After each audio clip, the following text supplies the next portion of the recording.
Iya Pak Heksana, tadi kita sudah mendengar seperti apa Bapak menyampaikan, mungkin yang paling ingin didengar oleh masyarakat itu adalah terkait dengan Jiwasraya begitu.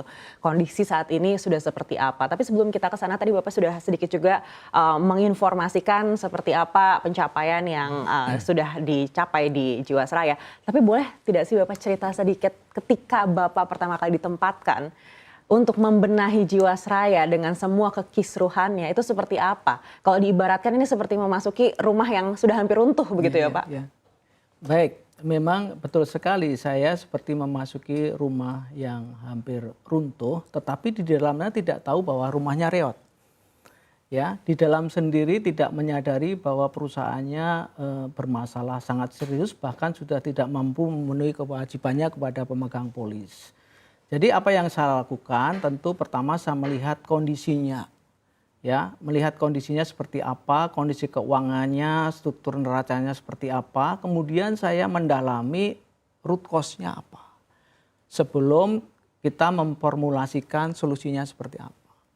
Tapi dari hasil diagnosis dan pendalaman saya mengatakan ini perusahaan sudah technically bankrupt. Bagaimana tidak, karena total liabilitiesnya mencapai 55 triliun, sedangkan asetnya gross waktu itu belum divaluasi, udah tinggal 15 triliun. Rasio kecukupan investasi udah jauh dari 100. Ya. Oleh karena itu, ini magnitudenya besar. Saya berbicara kepada pemegang saham yang menugaskan saya, ini perusahaan mau diapakan. Sebab kalau mau tumbuh atau selesai secara organik sudah tidak mungkin. Masyarakat sudah tidak percaya lagi karena hutang klaim sudah tinggi. Yang disebut hutang klaim itu artinya klaim polis yang sudah tidak terbayar. Sedangkan magnitudenya luar biasa. Ya kan? Kalau sebelum direstrukturisasi itu untuk menutup gap menjadi 0 saja butuh 40 triliun lebih sebelum restrukturisasi. Ya.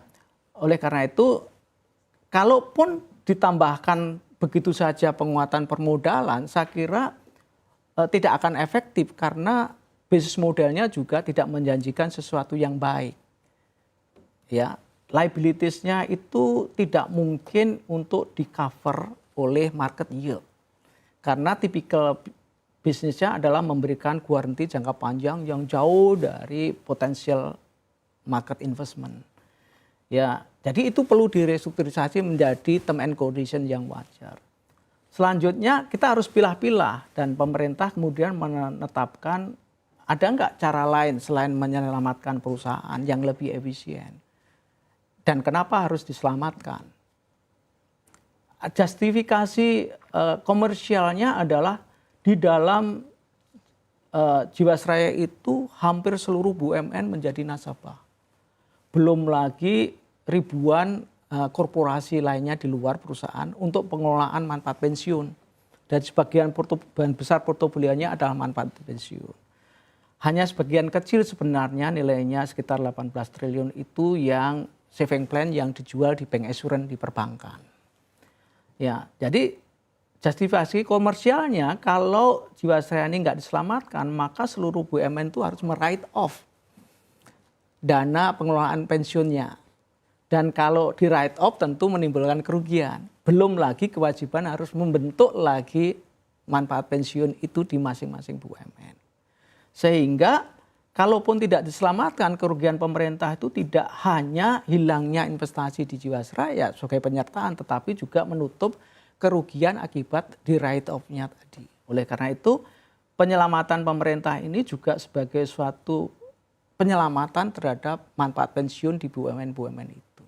Dan turunnya dana pemerintah ini bukan untuk nge-flush out liabilities, tapi untuk permodalan di perusahaan baru yang bersih, yang dikelola secara sehat, sehingga secara permodelan keuangan dan permodelan bisnis dalam sekian tahun ke depan akan menjadi perusahaan yang sudah berkontribusi kepada negara dalam bentuk dividen. Tapi itu butuh waktu. Tapi sementara ini paling tidak polis-polis yang dipindahkan itu sudah dapat diselamatkan dengan baik dan dapat dibayarkan manfaat polisnya.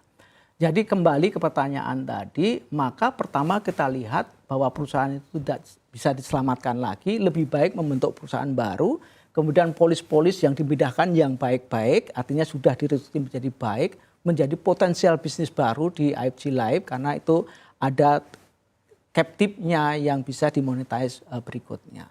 Saya kira itu gambaran situasinya. Jangan tanya soal bagaimana tata kelola, jelas tidak ada. Manajemen risiko juga belum diimplementasikan. Balance sheet tidak berintegritas, artinya liabilities-nya kekurangan pencadangan sesuai audit tahun 2017 perusahaan itu tuh kekurangan pencatatan pencadangan 7,7 triliun dan laporan keuangannya sudah adverse. Jadi ketika saya masuk memang perusahaan sudah dalam keadaan kolaps ya, tidak mampu membayar. Kira-kira begitu.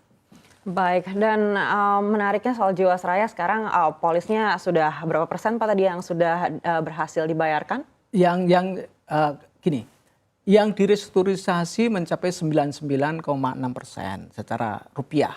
Kemudian yang sudah dipindahkan mencapai 81% atau 30 triliun. Kemudian manfaat yang sudah dibayarkan sesuai dengan skema hasil restrukturisasi, sesuai dengan term and condition polis baru, itu sudah mencapai 8,4 triliun. Semoga ini bisa membangun kepercayaan masyarakat bahwa IFG Life sekarang sudah beroperasi dengan normal, sudah tumbuh sebagai perusahaan baru. Semoga ini semakin dikenal oleh masyarakat dan percaya bahwa IFG Life akan tumbuh dengan sustain karena memang kita jaga secara ketat tentang implementasi manajemen risiko. Kita menerapkan asset liability yang ketat. Dulu tidak banyak dikenal tentang asset liability management di perusahaan-perusahaan kami. Dan sekarang saya paksakan semua harus mengimplementasikan dengan disiplin asset liability management, kemudian manajemen risiko dan pengawasan yang ketat. Itu menjaga tata kelola dengan baik untuk menjaga kepercayaan masyarakat dan membangun kepercayaan masyarakat sehingga diharapkan nanti IFG Life menjadi asuransinya Indonesia.